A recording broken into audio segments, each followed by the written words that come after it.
My name's Paul Irish. I'm a historian and an archaeologist, and I'm here to talk about my new book, Hidden in Plain View, The Aboriginal People of Coastal Sydney. Like most people who grew up in Sydney, I didn't know anything about Sydney's Aboriginal past, and I trained and worked as an archaeologist and was finding a lot of traces of Sydney's ancient past in the form of stone artefacts and rock engravings, but I never really thought about what had happened to Aboriginal people in Sydney after the arrival of Europeans. It seemed to be something that no one was really talking about in great detail. So I started a long time ago, more than 10 years ago, starting to research Sydney's Aboriginal history. And I was also working with Aboriginal people from the La Perouse community in coastal Sydney. And we were really trying to understand why it was that histories of Sydney didn't have much to say about Sydney's Aboriginal people, particularly after the very early years of the colony. After many years of research, I'm very pleased to finally be able to hold this in my hand, which is my new book. And what the book tries to do is tell the story about what happened to Aboriginal people in Sydney after the arrival of Europeans. Pictures like this on the front show Aboriginal people living in Sydney, but they've often been interpreted as a sort of invention of an artist putting Aboriginal figures into a painting who weren't really there. And what my research has shown is that Aboriginal people were there. They were living around Sydney. Every bay of Sydney's eastern suburbs on the harbour, for example, had Aboriginal people living in it throughout most of the 19th century.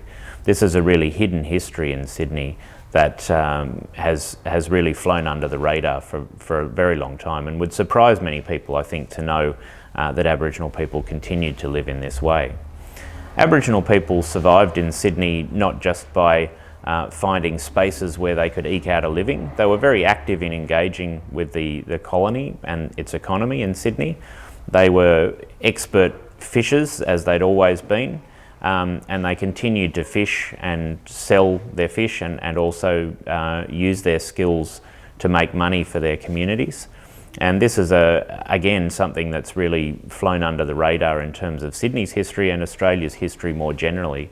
Aboriginal people have often been seen as victims living on the fringes, outcasts from society.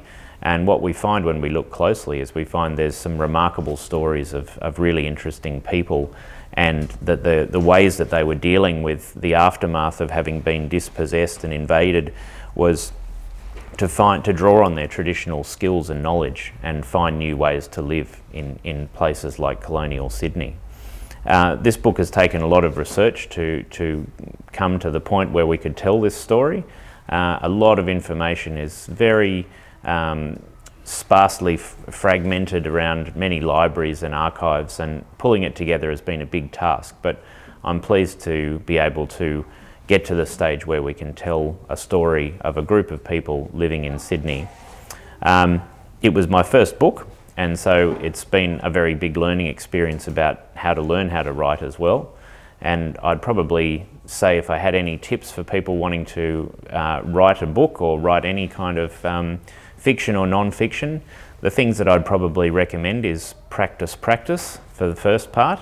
I think we all think that people who write or paint or are musicians somehow just naturally can do everything. But really it's about learning the craft of writing, practicing maybe an hour a day and just trying to focus on writing, even if that doesn't end up being something that you use. And I guess the other thing I would say is to make sure you think about your audience and think about who you're writing for, what picture are you trying to paint. For me, it was trying to introduce people to a group of people and a time that they might not be familiar with. For people writing fiction, it might be something quite different, but you still need to think about who it is that you're trying and hoping will read your book and be transported into the world that you've created for them. It's certainly worth giving a go, and I'd encourage anyone who's passionate about storytelling or history or anything that involves writing to give it a go. Thank you.